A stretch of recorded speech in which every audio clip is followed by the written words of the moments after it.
রাজার ঘরে ছোট রানী এলো পদ্মাবতী। রাজার আরো 6টি রানীর ছিল না সন্তান, পদ্মাবতীর কোলালোতে মিলল সমাধান। বছর যেতে জন্ম নিল 7 ছেলে 1 মেয়ে, হয় খুশির আকাশ হঠাৎ কালো মেঘে গেল ছেয়ে।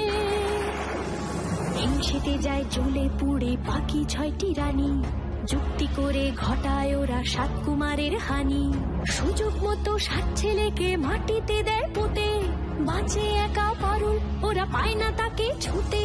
ধাইমা বাজায় সেই মেয়েকে বড় করে তোলে, 7 ভাইকে পায় যে পারুল 7টি চাপা ফুলে। এত কিছুর পরেও রাজার বিপদ যে কাটে না, সূর্য নগরে সুখের সূর্য আর ওঠে না। হিংসা বিবাদ বিচ্ছেদ আর প্রেমের কাহিনীতে পারুল বোন কি পারবে 7 ভাই চম্পাকে জাগাতে।